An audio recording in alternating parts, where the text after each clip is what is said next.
दोस्तों 30 साल पहले तक हम इंसानों ने सौरमंडल के बाहर एक भी ग्रह नहीं ढूंढा था, लेकिन इन 3 दशकों में डेवलप होने वाली टेक्नोलॉजी और बढ़ती साइंस ने हमें इतना एडवांस बना दिया है कि आज हम 5300 से भी ज्यादा ऐसे ग्रहों को जानते हैं जिन पर जीवन मौजूद होने की हाई चांस है। इनमें से ऑलमोस्ट सभी ग्रह हमारी पृथ्वी से बहुत ज्यादा मेल खाते हैं और इसलिए इन्हें कई बार सेकंड अर्थ का भी नाम दिया जाता है। ब्रह्मांड में पृथ्वी जैसे ग्रहों को ढूंढना बहुत आसान है, लेकिन उनमें से किसी ऐसे ग्रह को फाइंड करना जिस पर जीवन मौजूद हो बहुत ही मुश्किल टास्क है। आज तक वैज्ञानिकों ने कोई भी ऐसा ग्रह नहीं ढूंढा है जहां पर असल में जीवन मौजूद हो। इससे पता चलता है कि हमारी पृथ्वी कितनी ज्यादा अनोखी है और हम इंसान कितनी ज्यादा यूनिक है। लगातार चलने वाली रिसर्च की वजह से हमें अक्सर ऐसे ग्रह ढूंढने को मिलते रहते हैं। आज के इस वीडियो में आपको ऐसे ही कुछ ग्रहों के बारे में बताने वाले हैं, इसलिए इस वीडियो के एंड तक आप बने रहना। मैं हूं आपका दोस्त सुरेश सांचोरी और आप देख रहे हैं रहस्य टेलीविजन यूट्यूब चैनल। वैज्ञानिक जब भी ब्रह्मांड में किसी ग्रह की खोज करते हैं तो सबसे पहले वे 3 क्राइटेरिया को फॉलो करते हैं। सबसे पहला क्राइटेरिया है हैबिटेबल जोन का। आपकी जानकारी के लिए बता दूं कि हर एक तारे के आसपास एक ऐसा एरिया मौजूद होता है जहां पर रेडिएशन और टेम्परेचर का लेवल बिल्कुल नॉर्मल होता है। अगर आप इस एरिया में मौजूद किसी ग्रह पर रहेंगे तो आपको रेडिएशन और तेज तापमान की मार को नहीं झेलना पड़ेगा। ये हैबिटेबल जोन तारे से कितनी दूरी पर मौजूद होगा ये तारे के साइज और टाइप पर निर्भर करता है। जो तारा साइज में जितना ज्यादा छोटा होता है वह आमतौर पर उतना ही ज्यादा रेडिएशन को बाहर निकालता है। इसका एक बहुत अच्छा उदाहरण है न्यूट्रॉन तारे। ये हमारे ब्रह्मांड में मौजूद सबसे खतरनाक तारे माने जाते हैं और इनसे निकलने वाली रेडिएशन एक झटके में पूरे ग्रह तक को जलाकर राख कर सकती है। डराने वाली बात यह है कि ये तारे अपने एक्सेस पर बहुत तेज रफ्तार से रोटेट करते हैं, जिसकी वजह से ये रेडिएशन सिर्फ एक दिशा में नहीं बल्कि काफी सारी दिशा में जाती रहती है। इन तारों को पल्सर के नाम से भी जाना जाता है। वैज्ञानिक ऐसा बताते हैं कि इन तारों के आसपास हैबिटेबल जोन मौजूद होने के बहुत ही कम चांस होते हैं। हमारी पृथ्वी सूरज के हैबिटेबल जोन में मौजूद है और यही कारण है कि हमें यहाँ पर लिक्विड वाटर देखने को मिलता है। सिर्फ इतना ही नहीं, हमारी पृथ्वी का तापमान भी बिल्कुल एवरेज रहता है, जिसकी वजह से यहाँ पर ना ज्यादा ठंड होती है और ना ही ज्यादा गर्मी। वैज्ञानिकों का दूसरा क्राइटेरिया होता है ऑर्गेनिक कंपाउंड्स। ये ऐसे तरह के तत्व होते हैं जिनसे मिलकर जीवन की फॉर्मेशन होती है। अगर आप पृथ्वी पर मौजूद किसी भी जीव जंतु को एनालाइज करते हैं तो आपको पता चलेगा कि उनमें से ऑलमोस्ट सभी में कार्बन और अमीनो एसिड मौजूद होते ही है। अगर ऐसे ही कंपाउंड वैज्ञानिकों को किसी दूसरे बाहर के ग्रह में भी मिल जाते हैं तो ये उनके लिए एक बहुत ही बड़ी हरी झंडी होगी। ऐसा इसलिए है क्योंकि अगर किसी ग्रह में ऑर्गेनिक कंपाउंड मौजूद होते हैं और वह तारे के हैबिटेबल जोन में भी मौजूद होते हैं तो उस पर जीवन मौजूद होने के 2 इम्पोर्टेंट फैक्टर कंप्लीट हो जाते हैं। इसमें वहाँ पर जीव जंतु मौजूद होने के चांस भी बढ़ जाते हैं। Age and type of the star. दोस्तों ये क्राइटेरिया सुनने में भले ही बहुत अजीब लगे, लेकिन ये असल में बहुत ज्यादा जरूरी है। तारे की उम्र से ग्रह की कंडीशन पर बहुत ज्यादा असर पड़ता है। वैज्ञानिक पृथ्वी पर मौजूद जीव जंतुओं को स्टडी करके ये समझ चुके हैं कि एक नॉर्मल जीव को विकसित होने में कितना समय लगता है।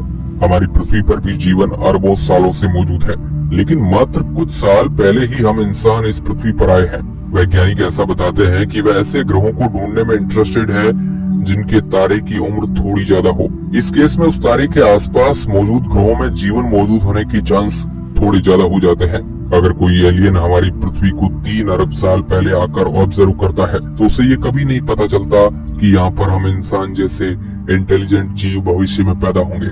जैसे जैसे समय बीतता जाता है वैसे वैसे एक ग्रह पर जीवन आने के भी चांस बढ़ जाते हैं। अब अगर हम एक ग्रह में जीवन मौजूद होने के हर क्राइटेरिया को कंप्लीट कर चुके हैं, आइए अब वैज्ञानिकों द्वारा ढूंढे गए ग्रहों पर नजर डालते हैं।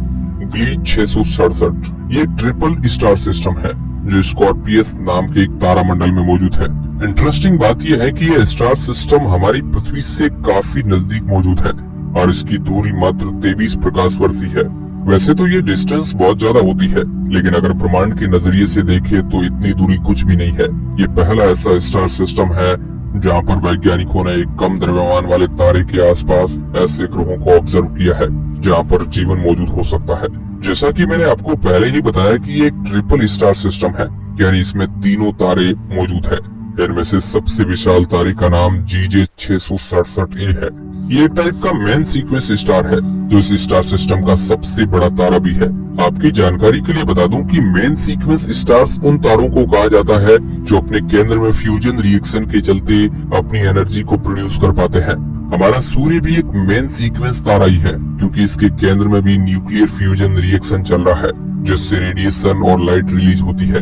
ये तारा हमारे सूर्य से काफी ज्यादा धुंधला है और उसका द्रव्यमान और साइज भी हमारे सूर्य से कम है।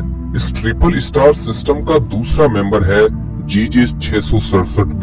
ये भी एक के टाइप का तारा है लेकिन इसकी रोशनी हमारे सूर्य के मुकाबले मात्र 5% ही है जिसकी वजह से यह बहुत ही धुंधला दिखाई देता है।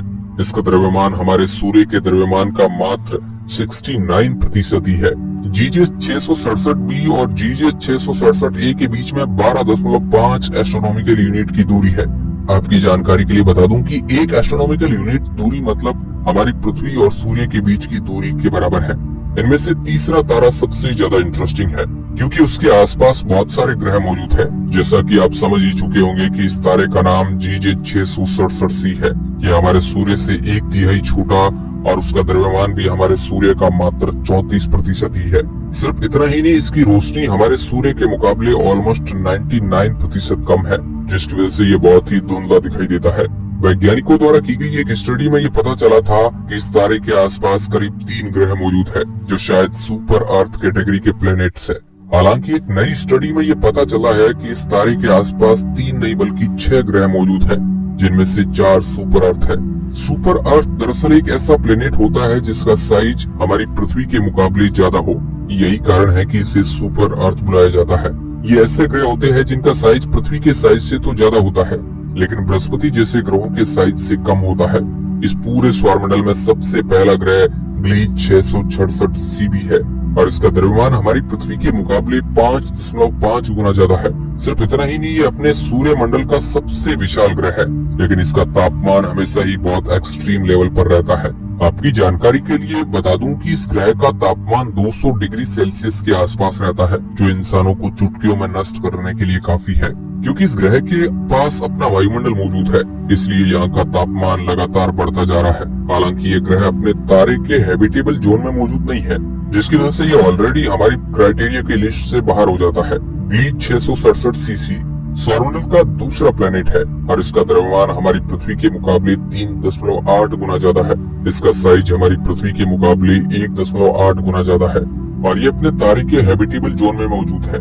सिर्फ इतना ही नहीं, यहाँ पर रेडिएशन और तापमान भी बिल्कुल कंट्रोल्ड लेवल में है जिसकी वजह से इसे वैज्ञानिक एक स्पेशल प्लेनेट मानते हैं। इस प्लेनेट का अर्थ सिमिलरिटी इंडेक्स 0.85 का है जिसकी वजह से ये एक बहुत ही अच्छा ग्रह बन जाता है। दोस्तों, अर्थ सिमिलरिटी इंडेक्स एक ऐसा फॉर्मूला है जिसके जरिए वैज्ञानिक ये डिफाइन करते हैं कि कौन सा ग्रह पृथ्वी से कितना ज्यादा मेल खाता है। जैसे जैसे आप इस इंडेक्स में ऊपर जाते जाते हैं वैसे वैसे पृथ्वी और ग्रह की सिमिलरिटी भी बढ़ती जाती है।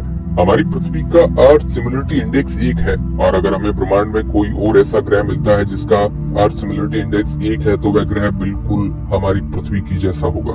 वहाँ पर हम इंसानों को रहने में कोई भी दिक्कत का सामना नहीं करना पड़ेगा। वैज्ञानिक अभी तक ये नहीं जानते हैं कि इस ग्रह के पास वायुमंडल मौजूद है या नहीं। हालांकि ये पता लगाया जा सकता है कि इस ग्रह पर पर्याप्त मात्रा में तारे की एनर्जी रिसीव होती है जिससे यहाँ पर पेड़ पौधों को उगाने में कोई भी दिक्कत नहीं होगी। आने वाले समय में हमें ये भी पता चल जाएगा कि यहाँ पर वायुमंडल और जीव जंतु मौजूद है या नहीं। ये ग्रह इस सौरमंडल का सबसे परफेक्ट प्लैनेट है। यहाँ पर गुरुत्वाकर्षण ज्यादा होने की वजह से आपको काफी सारी दिक्कतों का सामना करना पड़ सकता है। अगर आपका वजन पृथ्वी पर 75 किलो है तो इस ग्रह पर जाने के बाद आपका वजन 120 किलो हो जाएगा। इसकी वजह से आपको चलने फिरने में प्रॉब्लम होने लगेगी। इसके अलावा हार्ट और बोन्स डिजीज का खतरा आपके लिए बढ़ जाएगा। वैज्ञानिक ऐसा बताते हैं कि अगर इस पर कार्बन डाइऑक्साइड एक परफेक्ट मात्रा में होगी तो ये हमारे लिए काफी ज्यादा मददगार साबित हो सकती है। अगर किसी ग्रह में बहुत ज्यादा कार्बन डाइऑक्साइड मौजूद होती है तो वह उस ग्रह पर आने वाली हीट एनर्जी को अंतरिक्ष में रिफ्लेक्ट कर देती है। लेकिन अगर इस ग्रह के वायुमंडल में कार्बन डाइऑक्साइड की मात्रा कम होगी तो इस सितारे से आने वाली हीट एनर्जी इसके ही वायुमंडल में कैद हो जाएगी जिससे ग्रह का तापमान मेंटेन रहेगा। हमारी पृथ्वी पर ग्लोबल वार्मिंग की दिक्कत कम मात्रा में मौजूद कार्बन डाइऑक्साइड की वजह से ही हो रही है।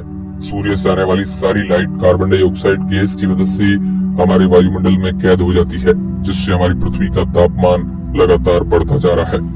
Glitch 667 CE and glitch 667 CF सौरमंडल की दो और कैंडिडेट है। वैज्ञानिकों द्वारा की गई एक रफ स्टडी के मुताबिक ये दोनों ग्रह भी इस तरह के हैबिटेबल जोन में ही मौजूद होने चाहिए, लेकिन क्योंकि इस तारे का साइज बहुत कम है, इसलिए उसकी रोशनी और हीट इन ग्रहों तक सही मात्रा में नहीं पहुंच पाती है। यही कारण है कि इन दोनों ग्रहों का तापमान बहुत ज्यादा लो रहता है। हालांकि ऐसा जरूर हो सकता है कि इनकी सतह पर मौजूद ठोस बर्फ के नीचे एक समुद्र मौजूद हो जो लिक्विड कंपाउंड से बना हुआ हो। कुछ ऐसा ही शनि ग्रह के चांद टाइटन पर भी मौजूद हो सकता है, जिसके लिए अब नासा एक मिशन भी प्लान कर रहा है। वैसे अगर आपको ग्लीच 667 C तारे के सोलर सिस्टम में जाना हो तो आप किस ग्रह पर लैंड करना पसंद करेंगे? नीचे कमेंट करके जरूर बताएं। आज के इस वीडियो में बस इतना ही। धन्यवाद।